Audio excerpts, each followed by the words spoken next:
El Estado liberal. El Estado liberal es el tipo de Estado que surge con la burguesía como un sector social dominante y se basa en el liberalismo como fundamento ideológico. Este es un cuestionador del absolutismo monárquico y un defensor de la razón. Surge en la época de la Ilustración, en el siglo XVIII. Defiende como derechos principales la igualdad, la libertad y la propiedad privada, y los considera derechos naturales y precontractuales, es decir, los derechos previos que se tienen por naturaleza, derecho propio humano, antes del contrato social que vimos con Hobbes en la parte anterior. Y también, por supuesto, el respeto por la vida privada y la propiedad privada, como dijimos, y el constitucionalismo. Eso también es algo que se opone a lo que sería el absolutismo, que justamente no había constitución en las monarquías. Es un estado secularizado que se desliga de la iglesia y de todo lo relacionado a lo medieval, lo arcaico, y establece un poder político dividido y legitimado por elecciones que están reguladas en constituciones y leyes, digamos la democracia. Es un estado que no interviene en la economía, sino que se limita a proveer seguridad, realizar obras públicas y educación básica. O sea que no interviene en la economía porque ellos pregonan el libre cambio, el libre comercio, que el liberalismo económico, el mercado, es el único capaz de regular la economía. Después tenemos el Estado fascista, que sabemos que surge en el siglo XX con Mussolini, luego continuaría con Hitler y con otros casos menos famosos, menores, en Europa. Y este es un Estado autoritario y totalitario, principalmente, es decir, que se mete en todo, en la esfera privada, pública, y tiene un poder y control total, sin límites. Se caracteriza usualmente por tener un culto al líder, con un líder muy carismático, fuerte, racista, militarista y expansionista, y así también nacionalista y xenófobo. Justamente todo esto dirigido a la expansión territorial contra enemigos internos o externos. En el caso externo, la expansión territorial; en el caso interno, muchas veces ligado a componentes racistas, como lo que pasaría con Hitler y el Holocausto, o en el caso de Mussolini, la restauración del Imperio Romano y diversos mitos fundacionales. Surge generalmente en el siglo XX por el miedo al comunismo y por la incapacidad de las democracias de frenar el comunismo y de atender a los problemas de la sociedad. Se pregonaba que a los opositores había que aplicar la política a la mano dura, y se usaba la propaganda para promover la ideología del fascismo. Es policlasista porque apela a distintos grupos sociales, puede incluso apelar a los empresarios diciendo que va a haber que va a haber menos rebelión de los obreros, por ejemplo, y al mismo tiempo decir a los obreros que las cosas van a mejorar, y hacer cosas completamente contradictorias. Y obviamente es un sistema unipartidista con un único líder, o sea, Mussolini, Hitler, etc., en la que no hay sistema de elecciones, no hay una competencia entre partidos, etc. Después de esta época de desastre en la Segunda Guerra Mundial, surge el estado de bienestar, especialmente en Europa, que justamente surge de lo que sería el Estado liberal, además de como una reacción al fascismo, de la incapacidad en este caso del Estado liberal para responder a la posguerra y evitar el comunismo mediante asegurar el crecimiento económico, más que con el autoritarismo, por ejemplo. Entonces se basa generalmente en políticas que mantienen salarios altos y empleo alto, con una expansión del Estado y el gasto público, con un Estado también que se centra mucho en la prestación de servicios básicos. Suele ser también un estado intermediario, mediador entre empresarios y sindicatos, y protector más que nada del lado de los sindicatos para defender los derechos laborales. Esto que busca que se garantice el capitalismo, es decir, que los obreros acepten y legitimen el capitalismo y rechacen el comunismo siempre que se les asegure un determinado nivel de vida.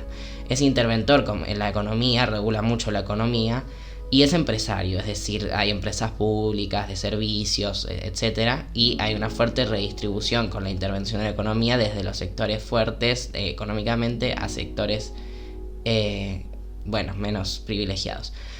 Reaccionando a su vez al estado de bienestar, tenemos al estado neoliberal, que surge de las crisis económicas y el déficit fiscal, con un intervencionismo y burocracia eficientes a partir de los 70, cuando ya el crecimiento de la posguerra no permite el estado de bienestar al nivel que venía estando.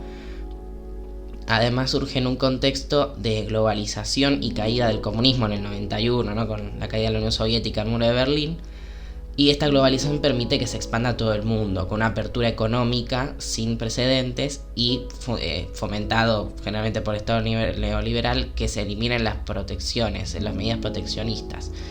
Esto hace que el comercio se vuelva internacional, que las fronteras se disuelvan. Busca también que se desgrave la actividad financiera y empresarial, que también se vuelve globalizada, las empresas transnacionales, el sistema financiero internacional. También fomenta la inversión extranjera y la privatización del sector público para reducir, supuestamente con el objetivo de reducir el déficit fiscal.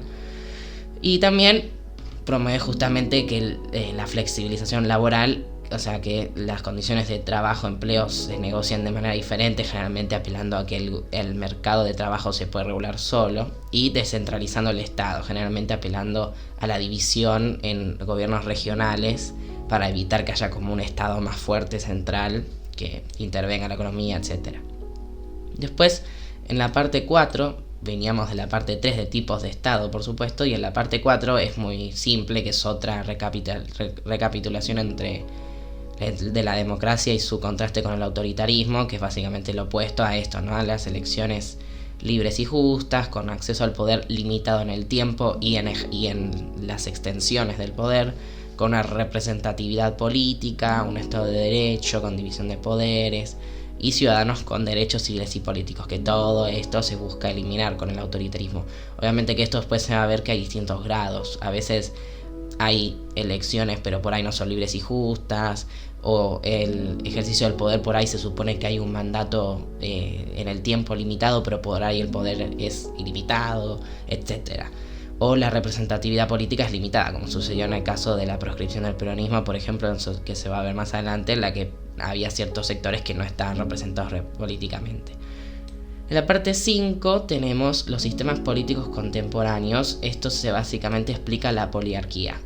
¿Qué es la poliarquía? Es básicamente, cuando leamos las características, es obvio que se trata de la democracia en la que vivimos. ¿Por qué se habla de poliarquía y no de democracia? Porque se supone que democracia es como el ideal del gobierno de todo el pueblo, del gobierno eficiente, en el que la voluntad de todos los actores se respeta, algo que claramente no sucede. Entonces se usa el término poliarquía para definir la democracia moderna.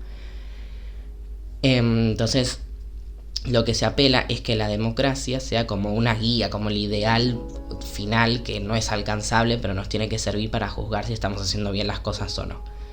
Entonces, ¿qué busca la poliarquía? Que se garantice el gobierno de la mayoría, de muchos, no de todos, como la democracia ideal, y que se garantice el poder al que gana esa mayoría, pero también a las minorías que tengan derechos, que no sea un desastre cuando uno pierde las elecciones. Entonces, bueno, entre las características como las que vimos antes, el derecho a votar y ser votado, las elecciones limpias, funcionarios electos que no pueden ser condicionados, o sea, que tienen primacía sobre los no electos, alternativa frente al gobierno de turno, es decir, que puedas votar a diferentes partidos, libertad de expresión y variedad de información, y como dijimos, ¿no? Un multipartidismo, y que este multipartidismo no sea solamente partidos de la misma pensamiento, sino que sean alternativas frente a distintos gobiernos. Y estos partidos tienen que competir políticamente. En el autoritarismo obviamente eso no existe. Y la inclusión de la ciudadanía en los asuntos públicos.